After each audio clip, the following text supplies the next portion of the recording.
When it comes to DC Comics, movies, and media, there are really two superheroes that stand above the rest. As much as people love Green Lantern, Wonder Woman, and The Flash, it's Superman and Batman that have been their most visible creations. All of the best DC films involve these two characters, even if the quality of some of them is less than ideal. When DC made it clear that they wanted to make Justice League into a thing by essentially copying what Marvel had done with the Avengers, they had to fill in the roster with some characters other than Bruce Wayne and Clark Kent. They chose Wonder Woman and The Flash to fill in those first two spots, popular enough characters in their own right, and the last two spots were filled by Cyborg and the single most useless and pointless superhero in all of comics, Aquaman. Listen, I'm sure there's actually a more useless character than Aquaman, and I'm sure there's people that love Arthur Curry a whole bunch, but I certainly haven't met any of them, and let's be honest, you probably haven't either. Enter 2018's Aquaman, a movie that made over $1 billion at the global box office by being way, way, way better than it had any right to be.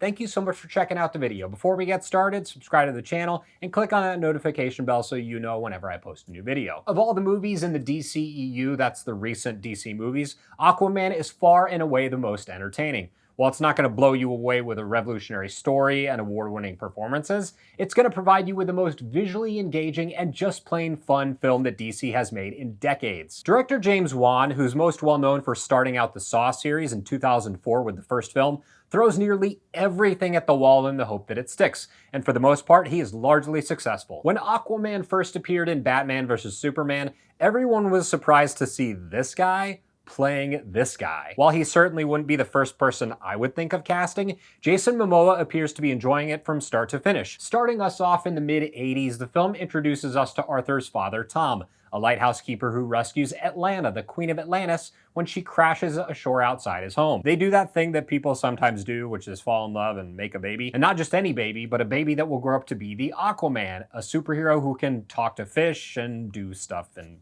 water. Well, as we are told repeatedly throughout the film, the Kingdom of Atlantis is not quick to forgive, and soldiers come to retrieve the Queen by any means. This early scene is one of my favorites in the whole movie. The soldiers dress like Power Rangers, and Nicole Kidman's Atlanta engages them in a completely wild fight sequence that basically destroys the entire house. The fight choreography and camera work are equal parts absurd and amazing. If you had Nicole freaking Kidman appearing in a comic book movie and throwing down with these guys on your 2018 bingo card, no you didn't. And if you think that's the only inspired casting choice, strap in because this movie is just getting started. What follows after this fantastic introductory sequence is essentially a series of fight sequences involving long-standing family feuds, crab people, ocean pirates, advanced weaponry, and more plot devices than you can shake a stick at. In the hands of a lesser director, all of this nonsense would come off as extremely contrived and maybe even boring, but Wan brings so much energy to the affair that time flies by and the movie's over before you know it. Thrown into the mix is a cast that doesn't pull any punches when it comes to leaving their mark on the ridiculous story. Amber Heard plays Mira, who's some sort of ocean princess that's destined to an arranged marriage with the bad guy. Her character is rather predictable, although the chemistry between her and Momoa is serviceable. At least she took time away from beating up Johnny Depp in real life to film this movie.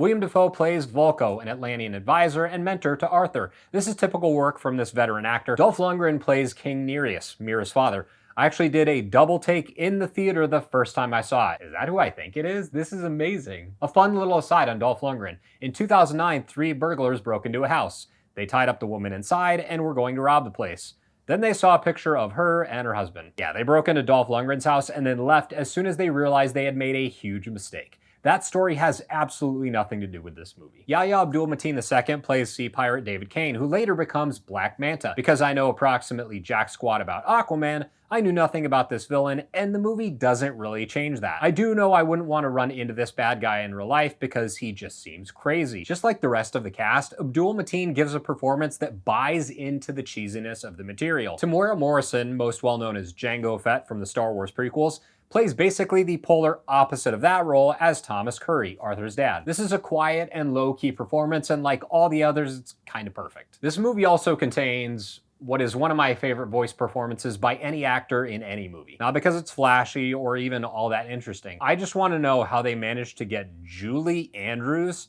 to voice this massive sea creature. It's such an inspired casting choice because that's Mary Poppins. I can't even remember the last time I saw her in a movie, let alone a big budget summer popcorn flick where you wouldn't even know it's her unless you research the film afterwards. It's impossible to even talk about Aquaman without discussing the chief villain, Arthur's half-brother Orm. Patrick Wilson, who frequently collaborates with Wan on his horror films, is a bit of a revelation.